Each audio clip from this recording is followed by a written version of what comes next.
All right, Culver Jones, y'all, coming at you with another installment in the CFBAD series. And wow, following week 2 of college football, there's literally so much to talk about. And I'm going to kick it off with the game. Statement win for the Texas Longhorns. Holy cow. And the one person who ended all doubts was Quinn Ewers. There's no doubt about it. They lose Bajan. You're worried about the production.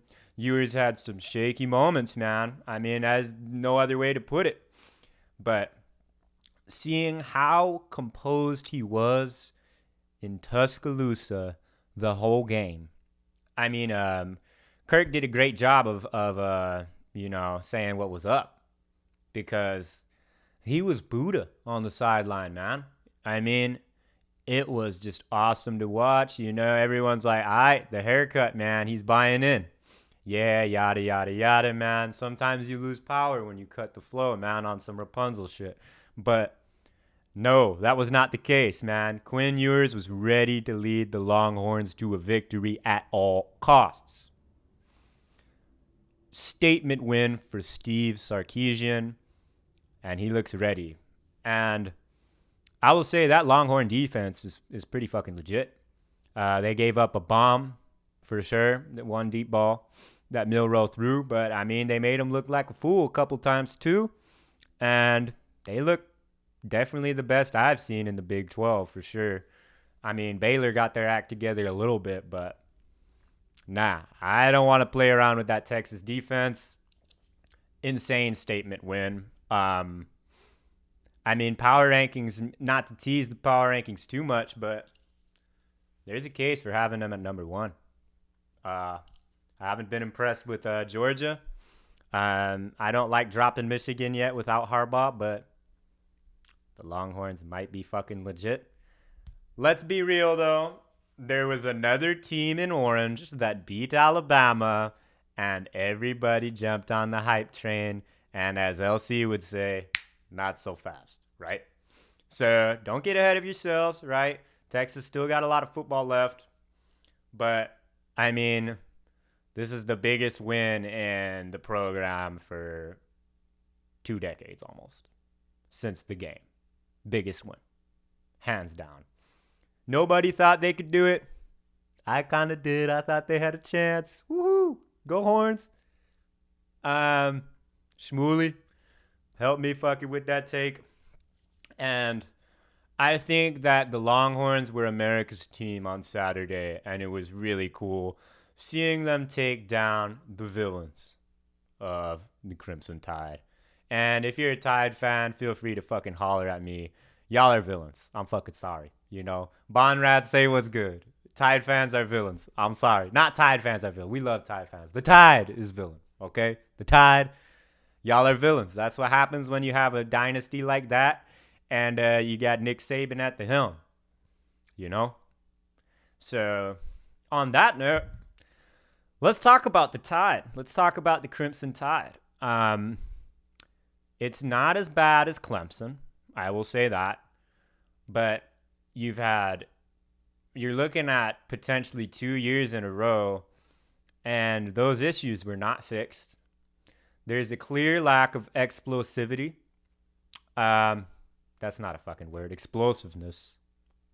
On the perimeter, you know, they didn't have the receivers. You know, you can name all these guys in the NFL, not even like the top flight, even like the Mechis and the J-Mo Williamsons and whoever, you know, Devontae, you know, there's just so many heads in the NFL from Alabama, but they don't have that right now. They're missing some real deal speed. And Milrow is clearly not Bryce Young. He can hurt you with his legs. He's a big body, and he'll be able to win some games for sure. And Alabama's still a competitive team.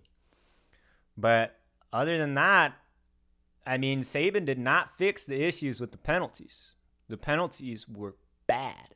And yeah, last year against Texas, they were on the road, so they had that excuse. But I mean, I think it neared their toll from 22 this year when they were at home.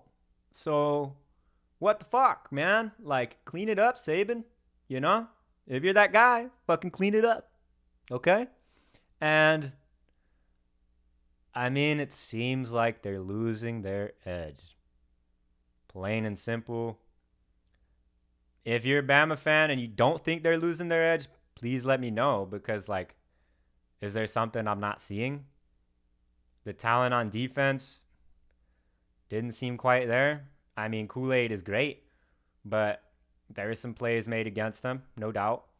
They lost some guys, Branch, Anderson, you know, but their receiver room has always been spectacular. And for now, seems like the second year in a row we're going to see a drop-off from what we're used to. The quarterback position suffered a drop-off. The running back position suffered a drop-off. And you look at a team right now and you're kind of scratching your head saying, what's the identity of Alabama football right now? And I don't have any answers. You thought that they would be able to run the ball, and this is what I was afraid of, being, I guess, opposed to the Alabama Dynasty. This is what I was afraid of, is that, I mean, Bama wouldn't have to do all the fancy schmancy Sarkisian, Lane Kiffin shit with their, you know, high-octane offense and 5-star quarterback. They get down and dirty, run the damn ball, and play complimentary football and great defense. Well, if you can't run the ball, that's a lot harder to get done. And maybe Texas is going to be better than a lot of defenses in the SEC West. I like Ole Miss. I think they made some improvements, but, I mean, it's still Lane Kiffin we're talking about, right? Mississippi State, I like their defense. But, I mean, Tennessee, I don't really like their defense, so we'll see.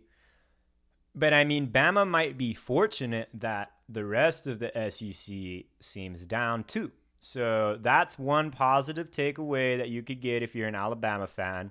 You look at Louisiana State has a loss. South Carolina has a loss. Fucking, obviously Florida has a loss.